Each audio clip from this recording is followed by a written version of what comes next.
We know that India, with the 65% of the population is youth under the age of 35. Okay, so which is a strength for the country to say. I am from the industry side. I'll be more into practical oriented things, because we apply our sustainable actions in various stakeholders level, and one of that action is in through the behavioral changes and habits and culture changes for the youths across the country by our interventions in various schools, colleges, and universities. Okay, so saying that sustainability, why sustainability matters and why it is important. Yeah, sustainability is very important reason because our future depends upon what do we responsibly use today, whether I am doing responsibly using that any whatever material, maybe it may be a water, it may be a food, or maybe a waste, whether I am responsibly using it. So responsibility is very important, and as mentioned by the other speakers, each and every individual has to act upon this because this is a collective needs and collective actions. Okay, so when I talk about sustainability in education, the primarily the principal things which need is embedding the environment, social, economic responsibility into the curriculum. Okay, so when we talk about curriculum, when we talk about the syllabuses, we talk about various subjects. We have subjects, and we should also have some subjects which is mastering not only on sustainability, which can be a master or it can be a undergraduation and a post graduation studies, but for the basic needs of all the youths in the country.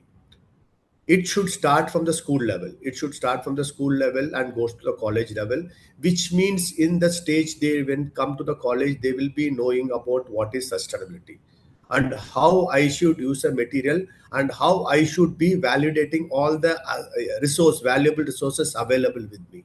Okay, when I talk about that, we talk about water pollution, we talk about air pollution. Okay, we when we are in Delhi, we know that AQI level goes high, and sometimes the schools are in leave and the colleges are closed and the vehicles are shut sometime not to transport take their vehicles. So these are all the repercussions of the climate change and the pollutions which we make. Even for the water, we are not able to see 70 to 80% of the water in the country is contaminated. Okay, which means you need to take that water, filter, and then purify and then take it. Okay, so that means the level of contamination is going very high, more in the case of water and in the case of air and in land pollutions also. Okay, so it is our responsibility to take a action today so that all can see a greener future. Okay, so for an educational institutes, as I mentioned about embedding the environment, social and economic responsibility into their curriculum, also they should have research and skill development programs in various colleges, and students behavioral changes needs to be changed. So I have taken the 7 key areas which is very important if I talk about a youth or a college students or children who need to get trained on sustainability.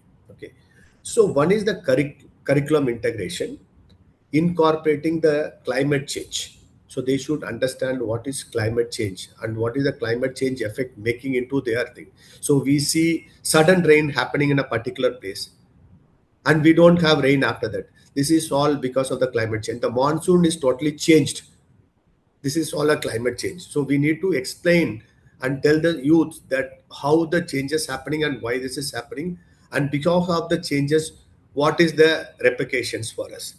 Biodiversity, water stewardship programs, circular economy, waste management, renewable energies. These are all the very important basic fundamental things. When I talk about the water stewardship and water management, I can take an example of Bisleri. Okay, Bisleri, we are into the packaged drinking water where we use water, but we are doubly responsible that I need to give more water than I consume.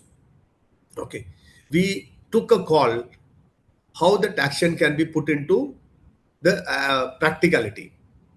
All our plants, we have energy efficient water treatment plants, which means the plants working at efficiency of 85 to 95 percentage.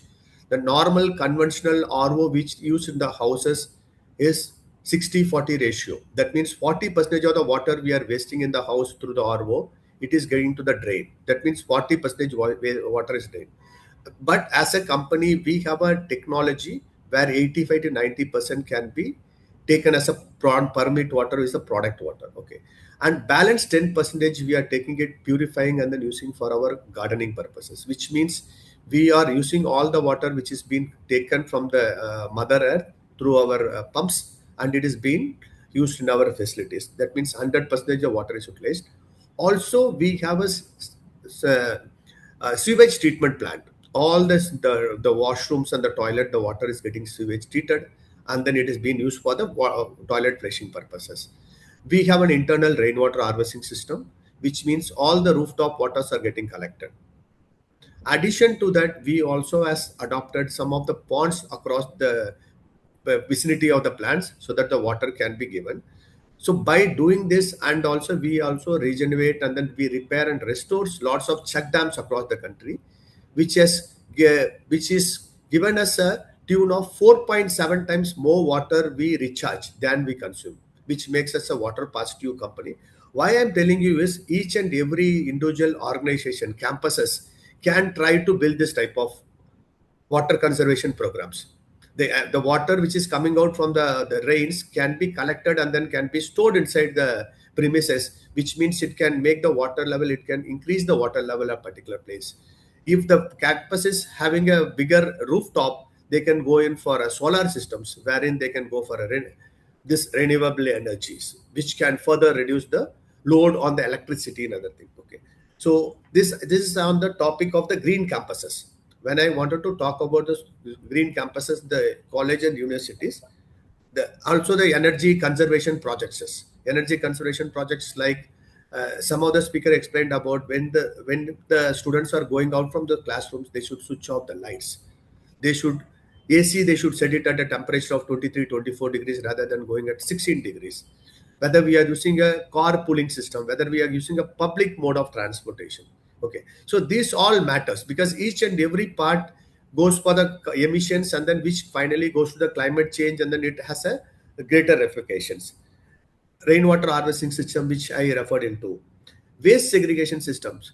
When we talk about the big institutions, corporates, and the universities, the government of India has mandated, they have come out with a new solid waste management rules 2026 applicable from 1st of April, wherein all these institutes, which is bulk waste generator, need to have four different type of compartments, which means they need to have a wet waste, dry waste, then you hazardous waste and the sanitary waste. Okay. Which means the campus is generating wet waste. That wet waste needs to be composed inside the campus itself, which means no wet waste. Wet waste is coming around 40 to 50% of the total waste, which goes to the municipal waste, solid waste management. In this case, if you are going to do this 40-50% of the wet waste, which is the food waste and the vegetable peels and the fruit peels, which is being used in the campus, that means your wet waste is managed inside the campus. The dry waste also you need to segregate and keep it separately what type of waste is being generated in the campus. And next is hazardous waste, other types of waste, glass and metals and other thing.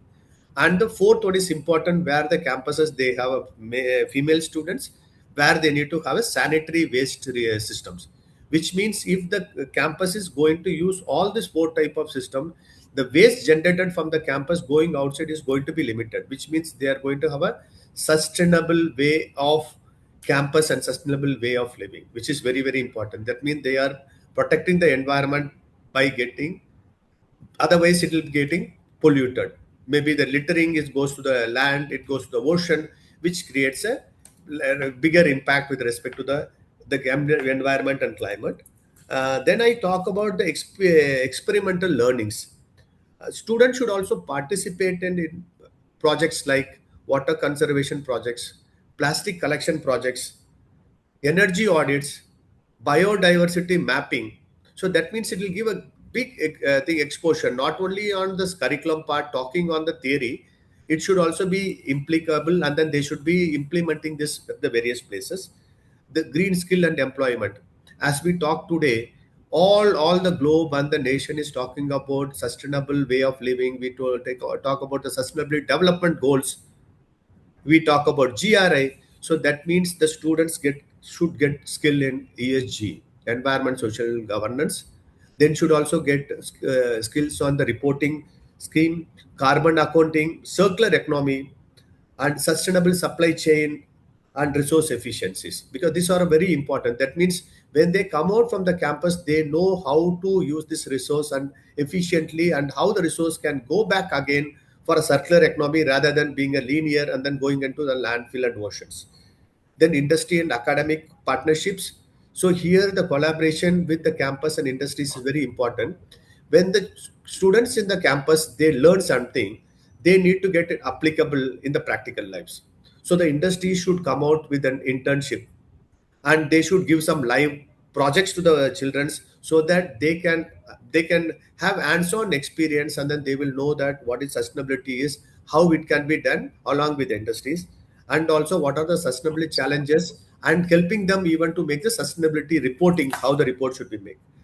Then engagement with the communities. So there should be an engagement with the communities. When we talk about the ESG, or when we talk about the social part, it is that even a campus, they need to take care of the complete environment near that places. That means the social and the ecosystem has to be taken care. You need to have a community good bonding. Okay, if you are having a campus and the campus is having a good water discharge, that means the community will be happy. Okay, if there is some full treatment has to be happened in some places, that treatment has to be happened, that it should be happen. Collaborating with the municipal corporation, with the NGO partners on the waste management and water conservation projects, and youth leadership. Develop and lead sustainability initiatives. The youth should lead sustainable initiatives. Create a culture where people move from being a learner to a sustainable change makers. Knowledge should be into action, creating trends, become a problem solver and a responsible citizens. So my message to the youth is, let us all join hands, and then each and every in the youth has to play a role to bring in a greener future and a sustainable planet to stay.